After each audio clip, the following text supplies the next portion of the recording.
WhatsApp has a feature, Delete for Everyone, which allows users to remove sent messages within a certain time frame, helping to correct mistakes or retract unwanted content. However, sometimes this leaves recipients curious about what was deleted. Whether it's a personal message or something important, there are ways to retrieve these messages. GadInsider has a guide on how to read deleted WhatsApp messages on Android and iOS using features like notification history, chat backups, and third-party apps. There are various ways to delete messages on Android. The operating system provides both integrated options on WhatsApp along third-party apps. Android devices running version 11 and above include a notification history feature. This tool keeps a log of all notifications received, making it an easy way to access deleted WhatsApp messages. Here are the steps to turn on notification history. Open Settings on your Android phone.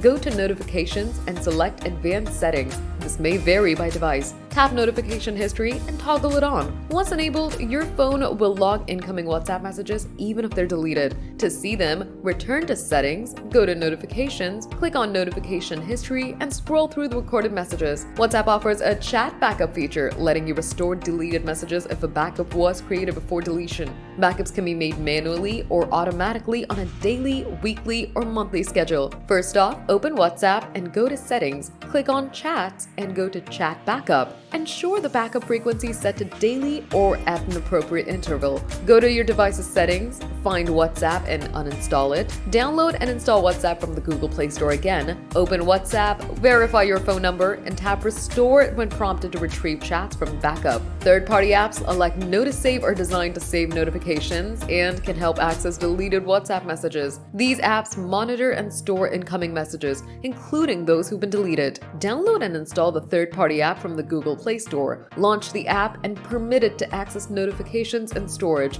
Open Notice-Save whenever you want to view deleted messages from WhatsApp. It's important to note that the steps and access permission may vary relying on the app you're using. For iPhone users, WhatsApp provides iCloud backup integration, making it possible to restore deleted messages. First off, open WhatsApp and go to Settings, then go to Chats and select Chat Backup. Check the date and time of the last backup to ensure it contains the deleted messages. Press and hold the WhatsApp app icon, then tap Delete App. Download WhatsApp from the App Store. Now open WhatsApp, verify your phone number, and follow the prompts to restore chats from iCloud. This method is dependent for retrieving deleted messages if a backup exists.